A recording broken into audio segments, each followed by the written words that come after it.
پرۆسەی کۆکردنەوەی واشۆ لەلایەن هەندێک لە پەرلەمانتارانی کوردستان بە ئامانجی کاراکردنەوەی پەرلەمان بەردەوامە و بەپێی زانیاری ڕۆژنامەوانیەکانیش هەوڵێک هەیە بۆ ئەوەی سەرۆکی فراکسیۆنەکانی ناو پەرلەمان لەگەڵ دەستەی سەرۆکایەتی پەرلەمانی کوردستان دانیشتنێک ئەنجام بدەن. بەڵە بەڕێزان بۆ گفتوگۆکردن لەسەر ئەم تەوەرەیە لە سۆرانەوە مەڕوان گەڵاڵی سەرۆکی فراکسیۆنی کۆمەڵی ئیسلامی لە پەرلەمانی کوردستان لەگەڵمانە بێت. کاک مەڕوان سپاس بۆ ئامادەبوونت. ئەمێ بپرسم تا چەند ئەو زانیاریانە دروستن کە گوایە سەرۆکی فراکسیۆنەکانی ناو پەرلەمانی کوردستان لەگەڵ دەستەی سەرۆکایەتی بەنیازن کۆبوونەوەیەک ئەنجام بدەن؟ بسم الله الرحمن الرحیم. دیارە بۆ کاراکردنەوەی پەرلەمان هەموو فراکسیۆنەکان بە تایبەتیش ئەو چوار فراکسیۆنە و لەگەڵ فراکسیۆنی بزوتنەوەی ئیسلامی هەوڵی زۆرمان داوە بۆ ئەوەی کە پەرلەمان کارا بکرێتەوە و لەگەڵ لایەنە سیاسیەکانیش قسەمان کردووە بۆ ئەوەی کە چیتر پەرلەمان لە کار نەخرێتن وەچیدی کە پەرلەمان نەبێتە وەسمەت عارێک لە نێوچاوانی ئەو سیاسیانەی کە بوونەمایەی تێکشکاندنی شکۆی پەرلەمان و بوونەمایی ئەوەی کە ئەزمموی سیاسی هەرێمی کوردستان بەلاڕێدا ببرێتن. بەڵێ قسەمان کردووە پێکەوە لەگەڵ سەرۆکی فراکسیۆنەکان و لەگەڵ بەڕێز سەرۆکی پەرلەمانیش و لەگەڵ سکرتێری پەرلەمانیش هەماهەنگی دەبێتن و قەناعەتیشم وایە بەگەڕانەوەی بەڕێزیان لەو سەفەرەی دەرەوە قسەی زیاتر دەکرێتن و لەگەڵ لایەنەکانیش لە خەت دەبین بۆ ئەوەی کە عیلاجێک بکرێتن چیتر پەرلەمان دەرگاکانی دانەخرێن و دەرگاکانی پەرلەمان بخرێنەوە سەر پشت بۆ پەرلەمان. بەڵێ کاک مەڕوان، ئێوە تانوێت لە هەولێر لە بینایی پەرلەمانی کوردستان ئەم کۆبوونەوەی ئەنجام بدەن؟ ئەگەر لەوێ ئەنجام یەدەن پارتی دیموکراتی کوردستان ڕێگەتان پێدات؟ ئێمە ئەولەویەت لای ئێمە ئەوەیە کە بەڕاستی دانیشتنی پەرلەمان لە هەولێر بکرێتن، بەڵام ئەگەر پارتی دیموکراتی کوردستان سوور بێتن لەسەر ئەو هەڵوێستانەی کە تاکو ئێستانەکە بووینی،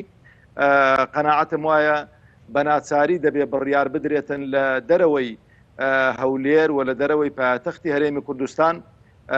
دانیشتن بکرێتن، لە سلێمانی بێتن یان لە کەرکووک بێتن یان لە هەر شوێنێکی دیکەی ئەو کوردستانە بێت. ئێوە کە قسەتان لەگەڵ سەرۆکی پەرلەمان کردووە لەگەڵ فراکسیۆنەکان، فراکسیۆنی پارتی دیموکراتی کوردستان بەشدارە بێت لەم کۆبوونەوەیە؟ ئێمە لە ڕابردوودا لەگەڵ برادرانی فراکسیۆنی پارتیش قسەمان کردووەوە،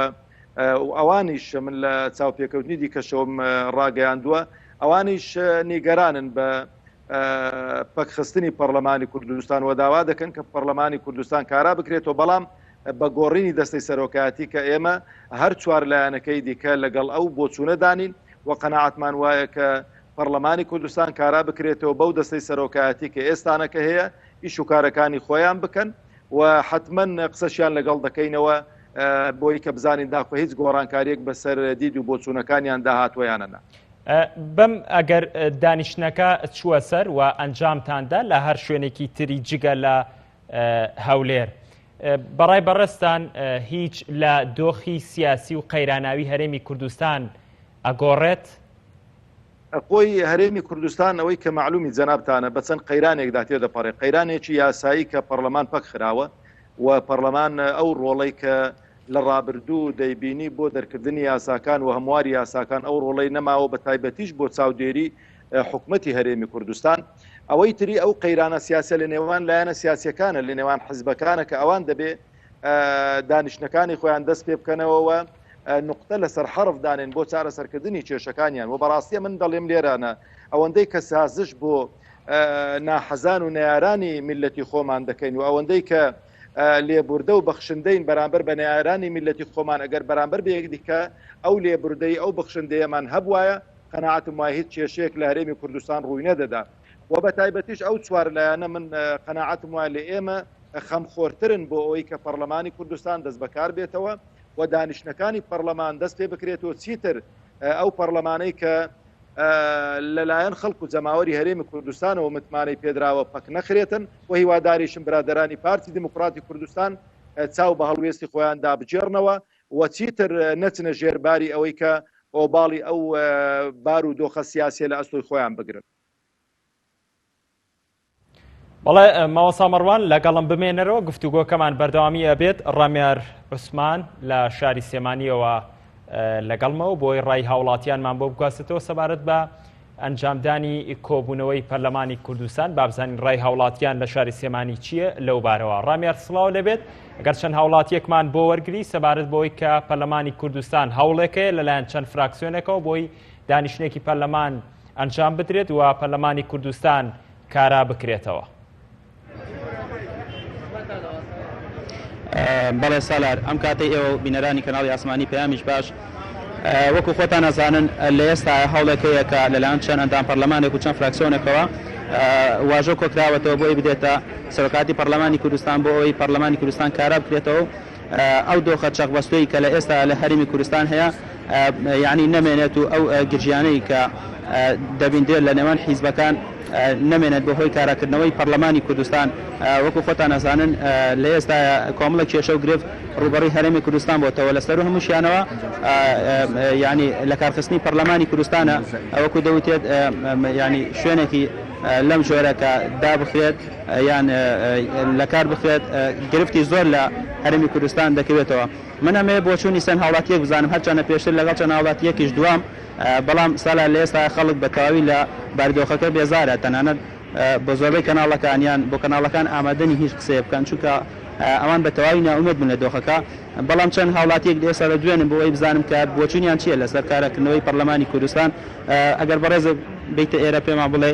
لە ئێستا هەوڵەکەیەک لەلایەن چەند فراکسیۆنێکەوە بۆ کارەکردنەوەی پەرلەمانی کوردستان ئێوە وەکو هاوڵاتیان تا چەند گەشببینن بە دووبارە کارەکردنەوەی پەرلەمان ئایا بە کارەکردنەوەی پەرلەمان کێشەکان چارەسەر بێت یان نا؟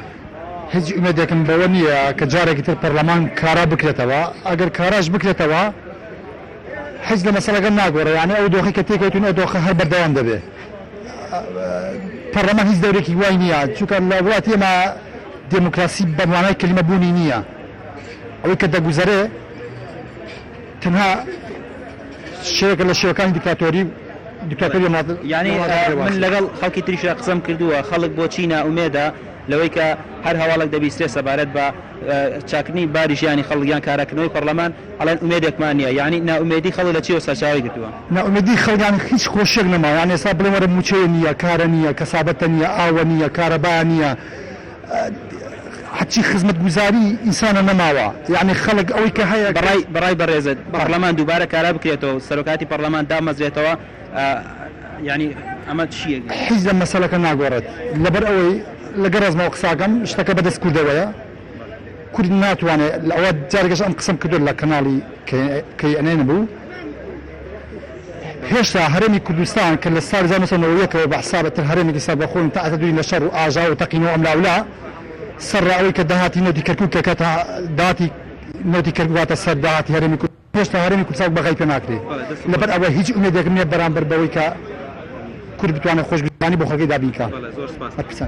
سالار من ئەمێ ڕای چەند هاوڵاتیەکی تریش وەرگم سەبارەت بە کارەکردنەوەی پەرلەمانی کوردستان ئەگەر هاوکارم یارمەتی دەرم دێ. بەڕێزگیان لە ئێستا هەوڵێک هەیە کە پەرلەمانی کوردستان کارا بکرێتەوە چەندین ئەندام پەرلەمان واژۆیان کۆ کردێتەوە. بەڕێستان وەکو هاوڵاتیەک تا چەند پێتان باشە یان ئایا کارەکردنەوەی پەرلەمانی کوردستان کێشەکانی هەرێمی کوردستان چارەسەر دەکات؟ بەڵێ خۆی لە خۆیدا پەرلەمان مراقیبی حکوومەتە دیارم حکوومەتەش حەزەکان مراقیبی بەسەر نەوە ئێمە هەمومان دڵخۆشین کە پەرلەمان کارا بکرێتەوە. دیارە ئەو ئەندام پەرلەمانانش زۆربیان ئەندام پەرلەمانی یەکێتی نیشتمانی کوردستان کە ئیمزایان کۆ کردێتەوە بۆ کاراکردنەوەی پەرلەمان هیواداریشین پەرلەمان کارا بکرێتەوە و هەموو ئەو کێشە چەقبەستوانی حکوومەتی هەرێم بەکۆتا بێ. خەڵکی شەر چاوەڕێ ئەوەیە. یعنی خەڵک ئێستا لە ئێستا بینی ناومێدیەکی پێوە دیارە بە شەقامی کوردیەوە ئەو ناومێدیە لە چیەوە سەرچاوی گرتووە؟ بەڵێ ئەو ناومێدی وەک پێشتر ئاماژەم پێکرد لە دۆخی چەقبەستی هەرێمەوەیە دیارە هەمومان چاوەڕێ ئەوەکەین پەرلەمان کارا بکرێتەوە هەم دیسان و مراقیب بەسەر حکوومەتەوە بێ خۆت زای حکوومەتەکە ئێستا بێ مراقیبە ئەوە سێ مانگ جارێک ئەنجومەنی وەزیران کۆ بێتەوە دیارە ئێمەش هەمومان ئومێد دەکەین ئینشەڵڵا پەرلەمان کارا بکرێتەوە دۆخەکە بگەڕێتەوە بۆ پێش سەرەتای سەرهەڵدانی قەیرانی دارایی. بەڵێ زۆر سپاس. ئەگەر ڕای هاوڵاتی تر وەرگین بێ زەحمەت لە کەناڵی پێم ڕاستەخۆ لەگەڵتان ئەگەر بکرێت پێمان بڵێ بەڕێزە وەکو هاوڵاتیەک بۆچونتان چیە لەسەر کاراکردنەوەی پەرلەمانی کوردستان کە لە ئێستا هەوڵەکەیە پەرلەمانتارەکان دەیانەوێت پەرلەمان کوردستان کارا بکەنەوە بچونتان چی ئایا تا چەند کاراکردنەوەی پەرلەمان کێشەکانی هەرێمی کوردستان چارەسەرەکە چارەسەرێکە ئینشاءالله خۆی کارا بێتەوە زۆر باشە مەسلحەتی کوردیشی تایە کارا بێتەوە باشترە لەوەسا هیچ پەرلەمانێکمان نەماوە لەسەرۆکی پەرلەمانەیە نە هیچ شتێک هەیە ڕاوەچوونی خەڵکیگەشتە بە ئاراستەی پەرلەمان کرێت پەرلەمان جا دوای خۆی بڕواری خۆیەیە تا چەند گرینگە لە ئێستا حیزبە سیاسیەکان ینی ئەو بڕیارە بدەن کە دووبارە بکەڕێنەوە سەر مێزی گفتوگەکان بۆ ئەوەی کێشە سیاسەکانی هەرێمی کوردستانی هاوشێوەی پەرلەمانی کوردستان چارەسەر والله هەتا زوو کرێ باشترە هەتا زوو کرێ باشترە تر هیچ ڕێیەکم نییە ناتوان بەڵێ زۆر سپاس بۆ بەڵێ سالار ئەوەی کە بیستە سپاس بۆ تۆ ڕامی ڕۆسمان لە شاری سلێمانی و لەگەڵم بووی سپاس بۆ زانیاریەکانت بەڵێ ماوەسە مەڕوان ئەگەڕێمەوە لای بەڕێزت هیچ کۆمنتێکرد لەسەر قسەی و هاوڵاتیانە هەبوو وڵا سوپاسیان دەکەم دوو تێبینیم هەن یەکەمیان پەرلەمان نەبۆ تەمایەی دروستکردنی کێشەکان لە هەرێمی کوردستان تاوەکو بەکاراکردنەوەی پەرلەمان هەموو کێشەکان کۆتاییان بێتن ئەوەی کە کێشەی دروستکردون بە تایبەتی لایەنێکی سیاسی برادرانی پارتی دیموکراتی کوردستانن و دووەمیش خوازیارم مەسلەی واژۆ کۆکردنەوە نەبێتە مزایدەیەکی سیاسی و بۆ خۆمان دەزانین ئەو چوار فراکسیۆنە ئەگەر هەمویان بەشدار بن ئەو کاتەی دەتوانن نەسابی قانونیان پێک بێنەوە پەرلەمان دانیشتنی خۆی بکات ماوەسە مەڕوان باسی نیسابی قانونیت کرد ینی لە ئێستایە ینی بەشێک لە زانیاریەکانیش واڵێن کە مەسەلەن یەکێتی نیشتمانی کوردستان ئێستا خۆی گرفتی نێوخۆی هەیە بۆتە دوو باڵەوە هەروەها پێشتر بینیمان کۆبوونەوەی پێشتری پەرلەمانی کوردستان بەشێک لە برایانی فراکسیۆنی یەکگرتوو نەهات نەژوورەوە بۆیە نیساب تاوا نەبوو پێتان وانی هەمان سیناروێش بۆ کۆبوونەوەی ئەم جارە ڕوو بدات خوازیارمەوە نەبێتن و کە قسەمان لەگەڵ کردوون هەمویان ئامادە باشی خۆیان دەربڕیوە و قەناعەتم وایە فراکسیۆنەکان ئامادە دەبن و ئەو کۆبوونەوەی بەڕاستی دەبێ بە هەماهەنگی و بە دانیشتنی هەو چوار فراکسیۆنە بێتن ئەوکو گوتم دەبێت لە قالبی مزادەی سیاسی بینە دەرەوە و بە شێوازێک معاملە لەگەڵ ئەو بابەتە بکەین بە هەستیارانە و منەوەی کە لە برای بەڕێزم سەرۆکی فراکسیۆنی یەکگرتوون بیستووە ئەوان هەموو ئیستیعدادیان هەیە کە بێنە ژوورەوە برادرانی یەکێتیش بە هەمان شێوە کۆمەڵیش بە هەمان شێوە و بزوتنەوەی گۆڕانیش بە هەمان شێوە وەکو گوتم خوازیارم کە